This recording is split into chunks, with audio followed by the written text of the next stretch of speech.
मत करे अभिमान रे बंदे, झूठी तेरी शान। नमस्ते साथियों, आज फिर मेरे व्लॉग में आपका स्वागत है। और हमारा योग प्राणायाम हो गया है। अब हम घर के कामों में लगते हैं और नहाना धोना खाना पीना सब करने के बाद में स्कूल जाएंगे। तो मैंने कल आपसे वादा किया था वीडियो में कि मैं अपनी उम्र तक के जन्म से लेकर अभी तक की जो स्टोरी है मैं आपको एक एक करके बताती रहूँगी। तो घर के काम काज के साथ साथ मैं आपको अपनी स्टोरी भी बताऊँगी। साथियों, मेरा जन्म 1967 में हुआ था, ऐसा मैंने कल भी आपको वीडियो में बताया था। मेरे जन्म हुआ जब मेरे पापा सरकारी नौकरी में थे और उन्होंने वो नौकरी छोड़ दी और बाद में वकालत प्रारंभ कर दी। तो मुझे मुझे मेरे पापा है जो भाग्यशाली कहते थे। जन्म होते ही मुझे माता पिता और भाई मिला, एक जो हटीला और जिद्दीला था थोड़ा सा, लेकिन बहुत प्यारा भाई था। और हमारे साथ में हमारे मामा भी रहते थे, क्योंकि गांव में स्कूल नहीं था तो इस कारण से मामा जी भी हमारे साथ ही पढ़ते थे, जो मेरे भाई से थोड़े से ही बड़े थे। बचपन में मेरे मामा ने मुझे अपने कंधे पर खूब खिलाया, खूब प्यार किया। मेरे एक मासी भी थी, वह हमारी माँ से भी हमें बहुत ज़्यादा प्यार करती थी। जब भी तो कहते हैं लोग कि मासी अर्थात माँ जैसी। मासी की शादी के समय नाना जी हमारे घर पर सामान लेने बैलगाड़ी से आए थे। मतलब शहर में हम रहते थे और वो बैलगाड़ी से आए थे। और मैं अपने जीवन में पहली बार जब बैलगाड़ी में बैठी थी और अपने मामा के गांव नाना जी के साथ गई।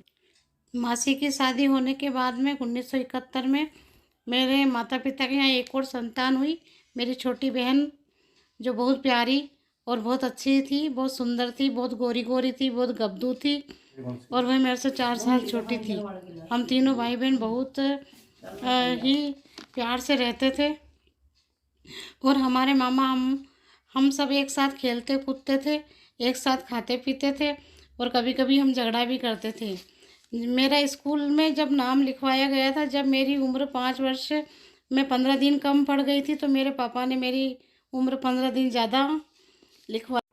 मुझे आज भी याद है जब मेरी बहन का पहली बार स्कूल में दाखिला कराया था तो वह बहुत रोई थी। और उसके रोने के कारण मुझे माता पिता ने कहा कि इसी के साथ कक्षा में बैठना है, तो मैं उसके साथ ही उसी की कक्षा में बैठती थी। उस समय मेरी मासी का गोना नहीं हुआ था, तो वह अपने मायके में ही रहती थी, क्योंकि उस समय ऐसी परंपरा थी कि शादी के बाद गोना होता था और गोने के बाद ही लड़की ससुराल जाती थी। तो एक बार मेरे नाना जी हमारे घर आ गए थे किसी कारण से। तो उनके यहाँ एक गाय थी जो भूखी थी, तो मेरी मौसी उसके लिए चारा लेने गई। और चारा की भीड़ में जब वो चारा काटने लगी थी तो उसे एक काले जूना जराड़ी सांप ने डस लिया था। नानी जी रोते हुए उसको तेजा जी के मंदिर में ले गई, लेकिन सांप का जहर इतना अधिक था कि मेरी मासी चल बसी। मेरी वह मासी जो माँ से भी ज़्यादा प्यारी थी, चल बसी थी। और हम दोनों भाई बहन का बहुत बुरा हाल था। माँ का तो था ही, नानी का तो था ही, लेकिन हम लोग भी छोटे बच्चे थे और डेली में अपना सिर पीट पीट कर रोने लगे थे। पर होनी को कौन डाल सकता है। आज भी हमें जब याद आती है तो हमारी आंखों में आंसू भर जाते हैं। मासी की कमी हमें ज़िंदगी भर खली। आज भी हमें मासी वैसे के वैसे ही याद आती है।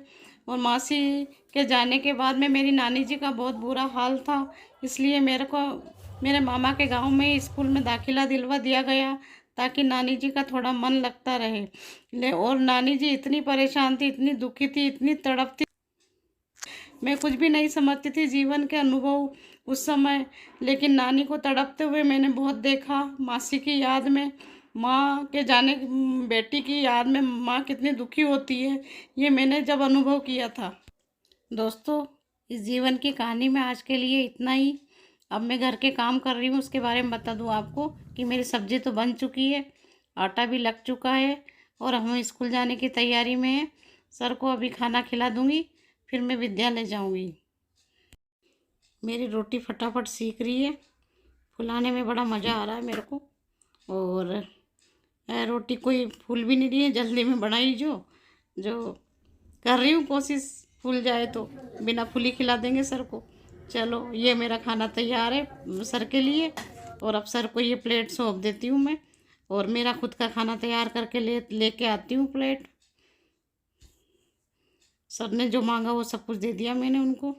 सर को मैंने खाना खिला ही दिया और मेरा भी खाना तैयार है। और खाना खा पी के हम विद्यालय जा रहे हैं और सर अपने ऑफिस जा रहे हैं। और हमने आज की जो अपनी स्टोरी बताई, तो आगे की स्टोरी हम शाम को आपको बताते हैं। और अभी खा के हम विद्यालय जा रहे हैं। साथियों, मैं अब विद्यालय से आ चुकी हूँ और चाय नाश्ता खाना पीना सब होगा। अभी सर आए नहीं है, सर के आते ही सब कुछ करेंगे। मैंने सुबह के सारे काम आपको बताए, साथ में मेरे अपने जीवन की स्टोरी आपको बताना शुरू की है। तो वो तो केवल एक ही पार्ट था बचपन का, अभी बचपन ख़त्म नहीं हुआ। तो बचपन की सारी कहानी सुनाने के बाद में युवावस्था, और युवावस्था के बाद में जो आज तक की स्टोरी है मेरी, वो सारी मैं आपको धीरे धीरे करके बताऊंगी। धन्यवाद दोस्तों। आपको मेरी स्टोरी कैसी लगी, लाइक और सब्सक्राइब कीजिए और कमेंट्स करके ज़रूर बताइए। धन्यवाद।